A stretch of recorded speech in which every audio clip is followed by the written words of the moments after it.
Welcome back everyone to our Oxygen Not Included Paradox Planetoid After Action Report. And we've reached cycle 100, which feels like a nice place to draw this series to a close. So what I'm going to do this episode is just go over a few things that we've done since the last episode, a few things that we could do next, take it from here, and then we'll end it at that. So one of the things that we were looking at last time, talking about, if you remember, was creating a smooth hatch farm. If we look here, we've got 2 smooth hatch eggs. So we could certainly do that, but I decided not to in the end because I thought of something more important. And that's this little farm setup here. So this is to farm Dracos. And more specifically to farm the fibre off the back of them. So we have a shearing station here, and every few cycles, if these Dracos live in a hydrogen environment and eat mealwood, then the fibre will grow on the back of their backs and you can shear them and get these reed fibre. So we've got 7 reed fibre off them so far. You could of course just catch a bunch of wild ones, shear them, but you know the fibres wouldn't grow back. So this gives us a source of reed fibre, and in Arborea you don't. It's basically your only source, unless you get lucky on the printing pod. So we need reed fibre to make exosuits and a few other late game items as well. So like ceramic tiles as for insulation. So yeah, so we need this setup. Of course, the way you would get reed fibre in say Terra would be from thimbleweed plants, and typically after I created this setup, the printing pod gave me 3 thimbleweed seeds, which I took, and so we planted them here, and they'll give us fibre a little bit more quickly, which is great, but also they're a way of managing your polluted water pits, because the hydroponic tiles for thimbleweed needs to be fed polluted water. So set up a pump down here, pipe it up to your hydroponic farm tiles, and it just makes sure that your polluted water pit is never going to overflow. So that's good. If we just go back to here, so this vent here is outputting hydrogen.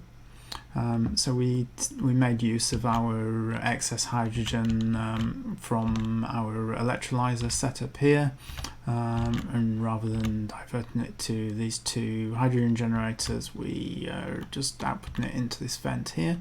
Got an oxygen vent there. That just makes sure that the hydrogen stays at this side of the room, doesn't leak out into our base.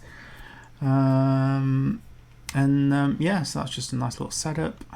Each of these Dracos, requires roughly 2 mealwood plants to live off. As long as you don't actually farm the mealwood plants, then 2 should be enough. We could fit more in here, to be honest, and maybe I might shuffle these structures back here and have a couple more. So a room of 96 tiles, it could host 8 Dracos maximum before they would feel overcrowded. But we're not going to go to that extreme.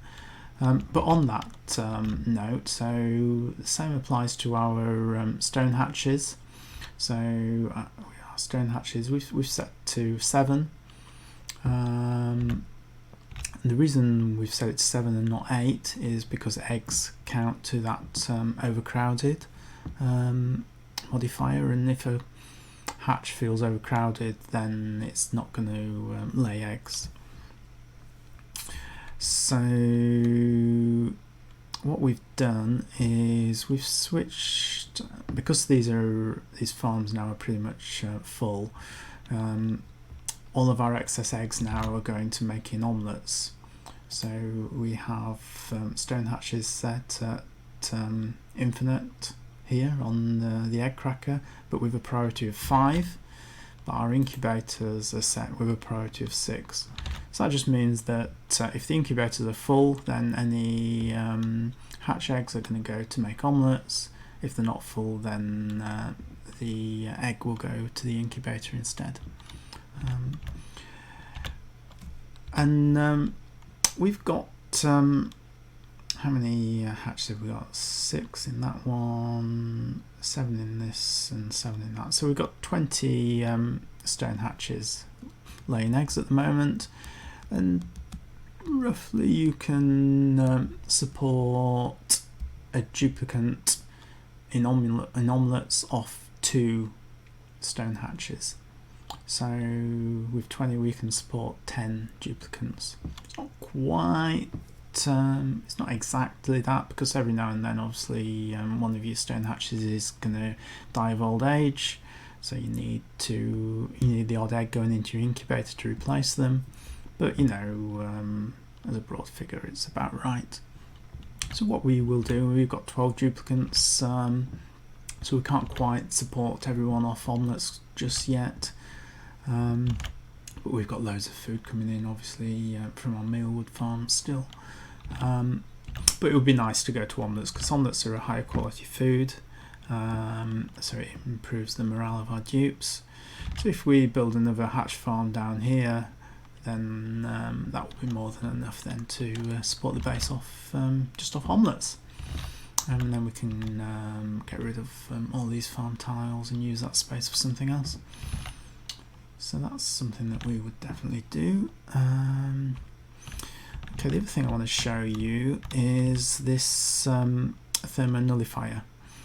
So this is a device that you can find. You typically find a few of these around the asteroid, and they're a way of keeping the temperature low around them. So if you feed this hydrogen, I think it's 10 grams of hydrogen a second or a cycle, then that will power that and keep the temperature at well, as low as you want it really around it. So we're setting up a system here. If we bring up the ventilation overlay, so we're going to pump in hydrogen here from our electrolyzers, and what this fancy little rig is going to be, I'll try and explain. We have a gas valve here. So a gas valve allows you to change the flow of the gas. So we will set that to only allow 10 grams of hydrogen to come through at a time. We have a gas shutoff valve here, and a automated thermosensor. So we'll set the thermosensor to say minus 30 degrees, and then that will, once the temperature around here gets to minus 30, that will shut off the gas valve and power down the nullifier. But you only want, this just requires 10 grams of hydrogen at a time to power it. So, and if we go back to the ventilation overlay, the contents of a normal gas pipe is, you see there, 1,000 grams. So this pipe here would back up with 1,000 grams in each pipe segment, which means that it would take a long time for your nullifier to burn through those 5,000–6,000 grams of hydrogen, and therefore it's not going to shut off when you want it to shut off. You're just wasting hydrogen. So this setup here, what we've done is we've created a little loop. So our gas valve here is going to just pipe through, the 1,000 grams. If the gas vent is shut off here, then they'll just go round in a loop, rather than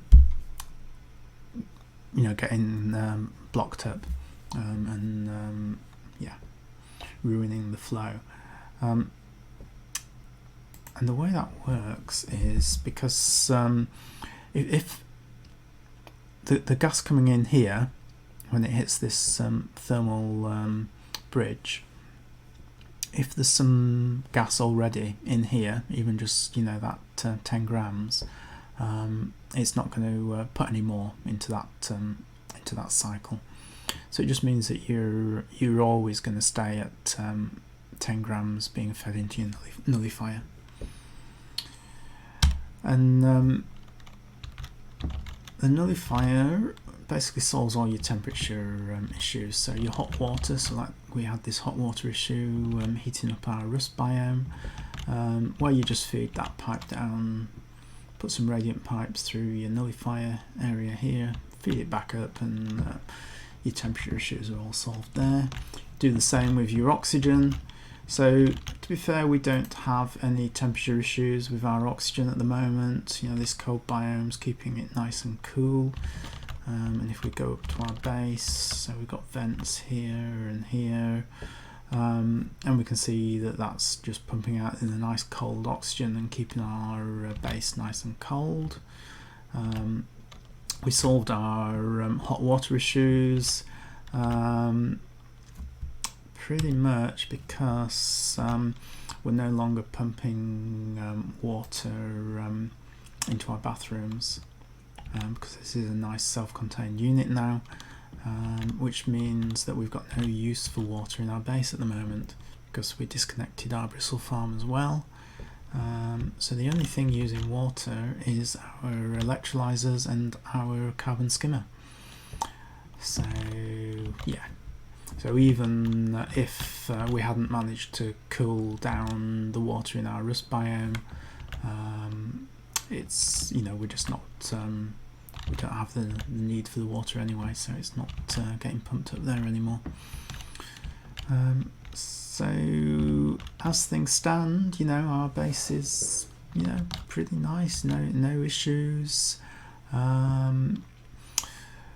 which allows us to expand from here pretty much as we want. So I mean, the next things, like I say, I would do is I'll be building some exosuits, create an exosuit station, maybe here or down here. And that will allow us to crack out, build a shaft down to the oil biome. We can then start making plastics from the oil. Plastics are used for a lot of the more advanced products applications. So if we want to go into rocketry, build up to the surface. Ultimately then you can start building rockets, going off and getting resources from asteroids, stuff like that. Yeah, so the world's your oyster really at that point. So you're when you're trying to get your base up and running, really the stumbling blocks are pretty much getting your electrolyzers sorted, getting your heat issues sorted, and then you're free to start cracking out into the more advanced stuff. So I'm going to leave it at that. I hope you've found these videos useful. I've tried to make them sort of semi-tutorial, with things that I've learned, things that I've read. So yeah, I hope you've enjoyed them. I've certainly enjoyed making them. So I'm going to leave it there. Thanks for watching, and I might catch you in the future.